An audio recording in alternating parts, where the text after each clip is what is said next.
Assalamualaikum warahmatullahi wabarakatuh. Halo semua, kembali lagi bersama saya Vina Lutfiana di podcast Suara Kita. Senang bisa menemani kalian semua pada hari ini. Nah, jadi saya di sini ditemani oleh dua narasumber. Yang pertama ada Melani.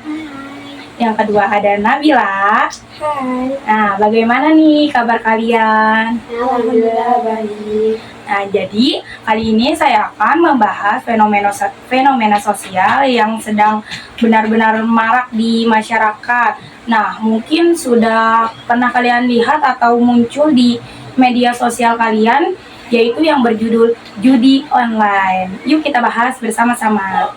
Oke, jadi yang pertama itu kita akan membahas tentang istilah judi online dulu ya teman-teman. Kan banyak nih di masyarakat yang pada tahu judi online, tapi masih juga ada beberapa orang yang belum paham apa yang dimaksud dengan judi online itu. Jadi boleh tolong dijelaskan? Baik, tentu bisa saya jelaskan. Jadi judi online itu bentuk perjudian yang dilakukan melalui perangkat digital seperti handphone, komputer, atau tablet dengan koneksi internet. Contoh judi online itu banyak. Yang pertama itu ada slot, togel online, taruhan bola palsu, bahkan kasino digital, hingga game acak yang dilihatnya sederhana. Semua dilakukan lewat aplikasi, website, atau link.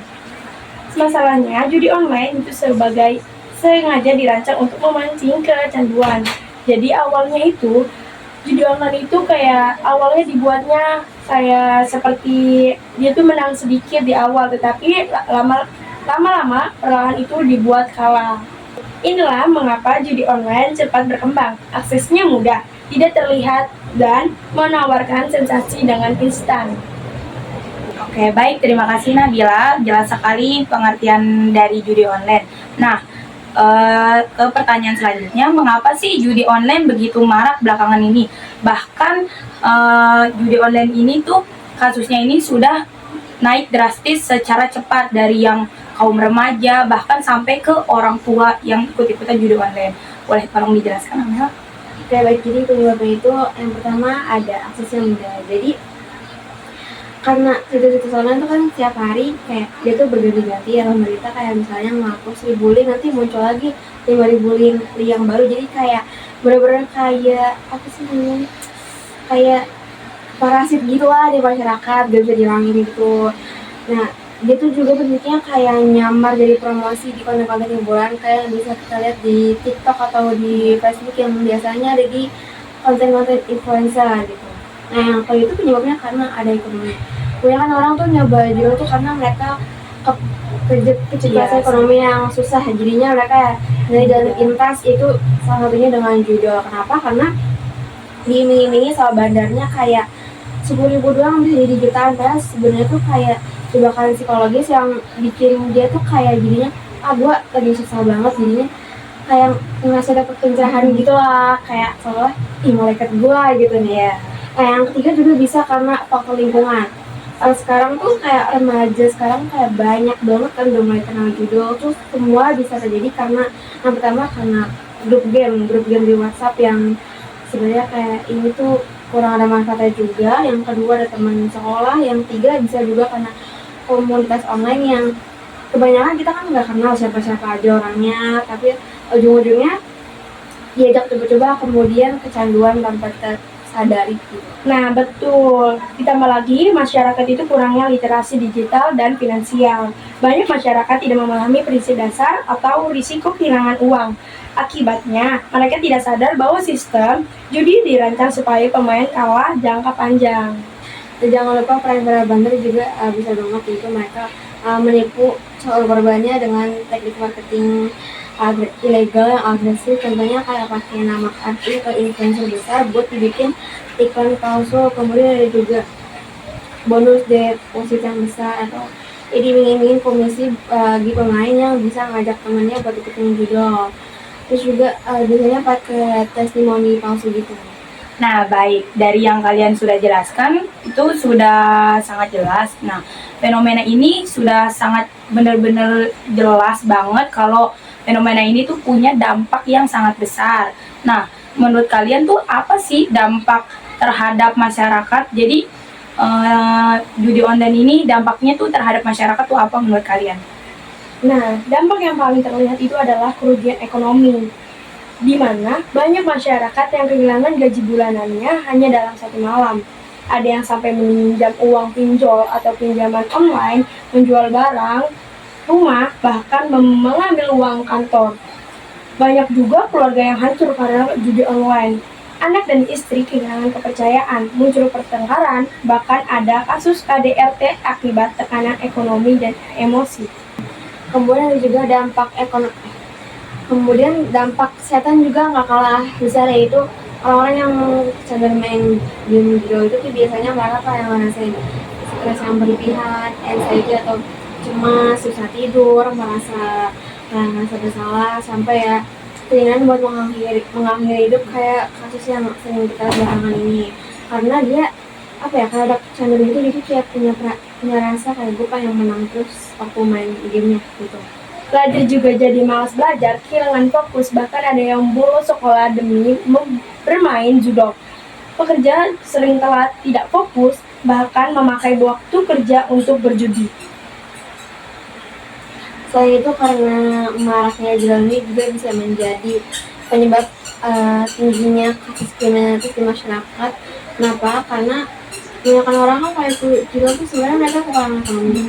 Ketika udah main judo, mereka kecanduan, akhirnya mereka menghalalkan segala cara untuk bisa dapat duit lagi buat ditaruh di game judo. Contohnya itu kayak ngelakuin pencurian, penipuan, pemerasan, atau hingga penggelapan dana kantor misalnya gitu. Sehingga apa ya, fenomena ini sangat berdampak buat keamanan masyarakat lain yang nggak ikut andil buat main judo. Kemudian juga bisa menjadi penyebab kerusakan moral dan nilai sosial ya.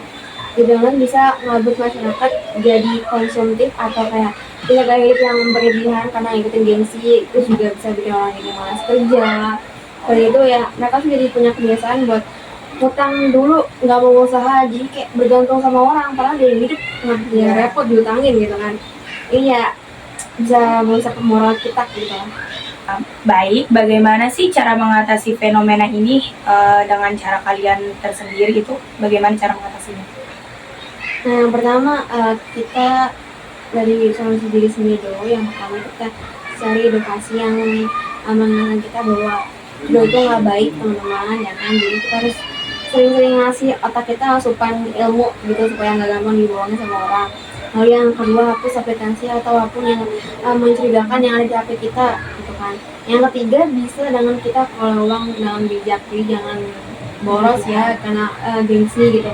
Yang keempat, kalau emang udah terlanjur kena judo, kita bisa minta bantuan orang terdekat dulu, misalnya kayak ibu atau istri buat diminta pendapatnya supaya bisa keluar dari masalah judo. Selanjutnya itu ada solusi dari keluarga. Jadi yang pertama itu orang tua harus melihat aktivitas anaknya. Yang kedua itu bangun komunikasi keluarga yang terbuka.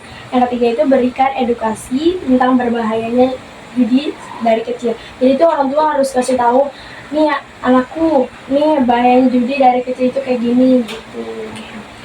Selain itu ada juga solusi dari masyarakat sendiri atau pemerintahan. Yang pertama dari lembaga pendidikan dulu, itu memberitahu siswanya apa ya, kayak penyuluhan tentang literasi digital supaya mereka ini yang lebih waspada lah sama hal-hal yang ada di internet, karena nggak semua hal yang ada di internet itu bisa kita percaya secara langsung gitu kan.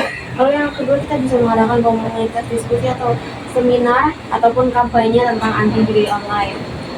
Terus yang ketiga, kalau kita ketemu akun-akun yang menyebarkan judi-judi online atau hal yang tidak baik di social media, jadi kita laporkan supaya akun ini tuh nggak berkembang lebih banyak lagi di sosial media. Nah, yang terakhir itu ada solusi dari pemerintah. Yang pertama itu penegakan hukum dari pemerintah harus lebih tegas bagi yang menyebarkan link-link. Yang kedua itu ada pemblokiran situs lebih cepat dan konsisten. Yang ketiga yaitu ada kerjasama dengan perusahaan teknologi seperti Google dan lain-lain. Yang keempat itu kampanye nasional literasi digital untuk masyarakat. Nah teman-teman, jadi pembahasan kita hari ini benar-benar sangat membuka mata-mata kalian semua ya. Judi online ini bukan sekadar hiburan yang berbahaya, tetapi sudah masuk ke fenomena sosial yang sangat berbahaya ya teman-teman. Nah, dari judi online ini kita itu bisa menghantam ekonomi keluarga, terus juga merusak mental, bahkan menciptakan lingkungan yang sangat-sangat toksik ya teman-teman. Nah, dari fenomena tersebut kita tuh bisa lebih peka dan juga kita itu untuk siap menghadapi ancaman-ancaman dari judulnya ini ya teman-teman. Nah, akhirnya kita sudah berada di penghujung acara. Terima kasih untuk Melani dan juga Nabila yang sudah meluangkan waktunya untuk memberikan materi tentang judi online ini. Jadi, untuk para pendengar tetap waspada dan jangan terjebak pada iming-iming uang cepat ya teman-teman. Saya Vina sebagai host pamit undur diri. Sampai jumpa di podcast berikutnya. Dadah.